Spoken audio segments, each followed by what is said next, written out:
Good morning to one and all. I'm Dr. Rohit Gopinath, and today we'll be discussing about sarcomas. Now, sarcomas are those malignant tumors which arise from bone or soft tissues. So, if it arises from the bone, it's usually called an osteogenic sarcoma, and if it is arising from the soft tissues, we call it as soft tissue sarcomas. Now, what we'll be discussing about right now or in this particular class is soft tissue sarcoma.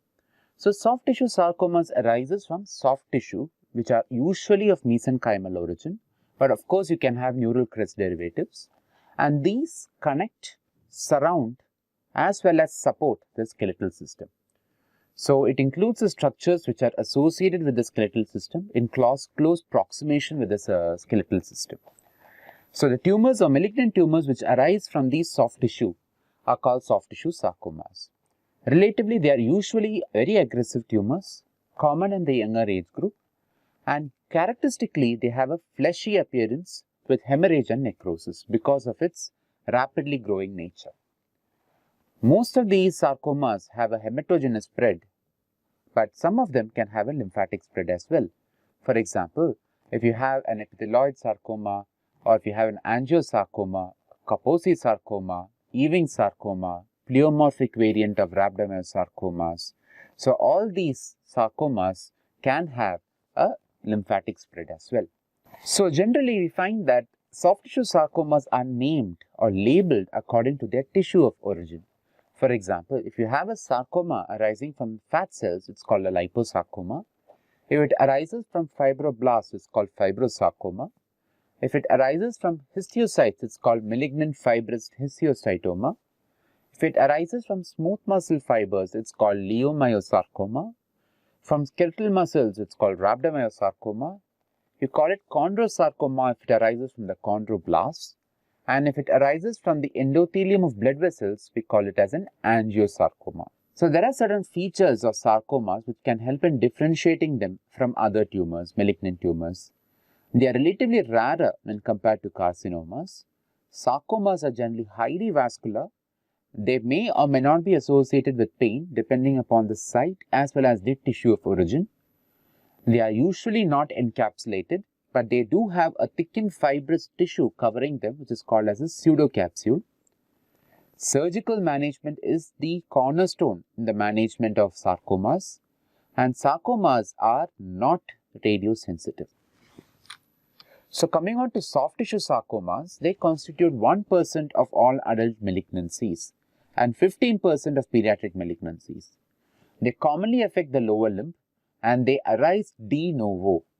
The initial concept of a benign lesion becoming a sarcomatous lesion has now gone out of date, but there is one particular condition where you can have a transformation of a benign lesion into a malignant one, which is a malignant peripheral nerve sheath tumor, which arises from a previously existing neurofibroma.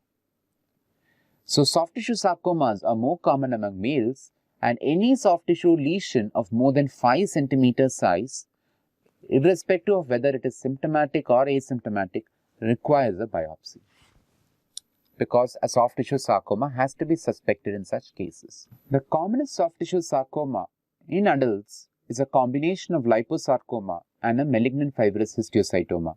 It constitutes around 25% of all soft tissue sarcomas.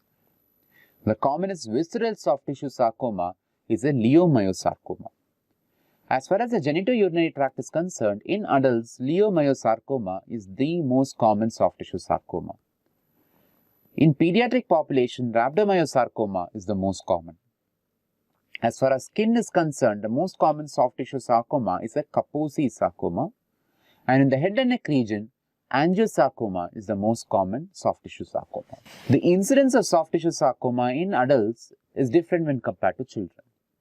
In adults, like I said earlier, liposarcoma and malignant fibrous histiocytoma constitute 25% of all soft tissue sarcomas, followed by rhabdomyosarcoma at 10%, leiomyosarcoma with an incidence of 9 to 15%, synovial sarcoma has an incidence of 7%, malignant peripheral nerve sheath tumor has an incidence of 6%, and fibrosarcoma has an incidence of 5%. Now, as far as etiology is concerned, like I said earlier, the initial theory that sarcoma arises from a pre-existing benign lesion is now out of date. It's outdated. It's no longer accepted except in one condition. Like I said, a malignant peripheral nerve sheath tumor can arise from a pre-existing neurofibroma. So there are certain genetic factors which are said to play an important role in the occurrence of soft tissue sarcomas, namely certain syndromes, namely von Reckling-Hansen syndrome, Gardner syndrome, tuberous sclerosis, basal cell Nevis syndrome, and Li-Fraumeni syndrome. So Li-Fraumeni syndrome, like I had earlier said, is actually a mutation involving the p53 gene. Certain chemicals like PVC and arsenic are associated with malignancies. The most common is angiosarcoma with PVC. Viral infections like HIV, cytomegalovirus again and herpes virus are all associated with malignancies, particularly Kaposi sarcoma.